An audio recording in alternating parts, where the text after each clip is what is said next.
In Chapter 6, we looked at population parameters. We looked at discrete population distributions and continuous discrete population distributions, the bell-shaped curve. And we also looked at binomial probability distributions. Those are all for populations. And the problem is that basically, with hardly any exception, we actually do not know what mu is, the true population mean, or sigma, the true population standard deviation. So this chapter is actually about how we get an excellent estimate for those. So at times you're really going to need to listen to what I'm saying rather than see anything in the book itself. I will pause and stop it and go to some online material that's available that I think will be helpful for you to use. The book actually does a good job of explaining this material, but it's conceptually kind of hard to get. So we're going to look at sampling distributions. The first thing we're going to look at are sample proportions. So when we look at sample proportions, we're saying what proportion, what percentage of the population chooses this thing as compared to some other thing. So we're looking at typically at like yes or no, or vote for someone or not vote for someone. In the next section, we actually look at sample means. In that case, we're actually getting numbers such as scores on a test or something, and we're computing averages. So they will be a little bit different, but I'll talk about them together. So suppose we take an estimate of something. How close is it? Let me rephrase that. We take a survey, and then that survey might be an exit poll. And that exit poll is used to estimate what percentage of the population will actually end up voting for a candidate. So that is called a statistic. And that statistic is used to estimate the true population's choice, the true population's proportion. So you can actually find it out after the fact, but we do this so we can predict something. Oftentimes the elections aren't formally decided for weeks at a time. So let's think about this. Suppose we in our room had something numbered 1 through 30 students, and we had yes on some of them and no on some of them. And we grabbed 5 of these yeses or nos from a hat where we couldn't tell what they were. And we put down what proportion were yeses. So you might have 1 yes, you might have none, you might have 4. And we put those back into the hat and we shook it up and we picked another 5 out. And we kept doing that time and time again. And each time we recorded the proportion.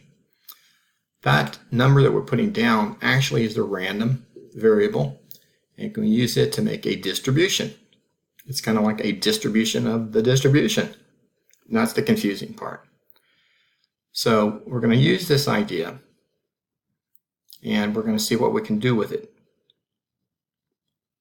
So how close is the sample percentage we get to the actual one?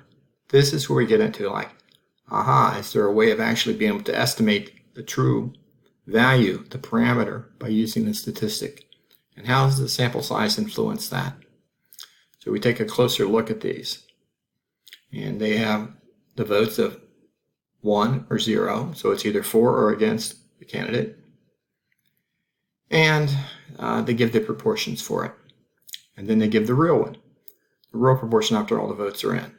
That's 0.538. Our estimate was not that usually. A lot of times it is a range that we're looking at, but what we want to do basically is tighten that range to where we're so close, for all practical purposes, we actually know the true population proportion.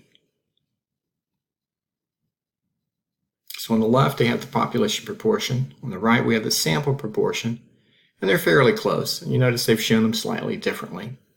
I don't think anyone's going to argue too greatly about which way you showed which one. So they look pretty similar. Well, the sampling distribution is going to be pretty similar if you've done it in the correct way, such as it's random and it has a large enough sample.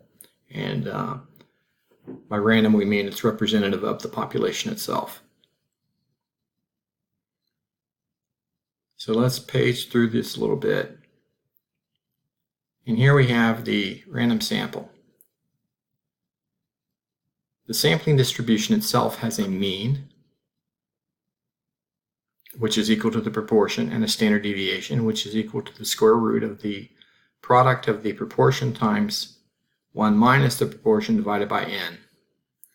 Now, the standard deviation, if it were equal to 0, means we just nailed it totally. So imagine for a second that you had a 0 inside that radical, the square root symbol. Well, how are you going to get that? The proportion is a number bigger than 1, or sorry, bigger than 0 but less than 1. And 1 minus that is also bigger than 0 and less than 1. So you're always going to have positive times a positive on the top. You can get a positive. The bottom, you're always going to have at least one trial. You know, if you pick a sample size of n, I should have said a sample size of at least 1. So that's not going to be equal to 0. But if the bottom is really, really, really, really, really big, and the top stays the same size, that fraction actually gets close to 0. So for instance, suppose the number on top was 1/2, and the number on the bottom was 1.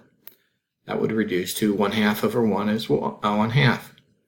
The number on top was 1/2, and the bottom was 20. Do 1/2 divided by 20, which is 1/40th, which is pretty small. If we keep doing that, the number underneath the radical approaches 0, and its square root approaches 0, which means the standard deviation approaches 0, which means we actually have the true proportion, or something really, really close to it. So we'd like to be able to estimate how close we are to it. Now, when we do this, we can treat this as a approximately normal distribution. That's how we justify using something like standard deviations. Now, what's big enough is if you take n, the sample size, times p, and it's bigger than 15 or equal to it, and you also take n times 1 minus p, and it's also at least 15, then you can say it's approximately equal to a normal distribution. So I'm going to stop this here and start to show you something from Khan Academy that deals with this. Now, they actually might mention something like the central limit theorem, which we get to a little bit later. So don't let that bother you. Just ignore it for the moment. I'm going to pause now.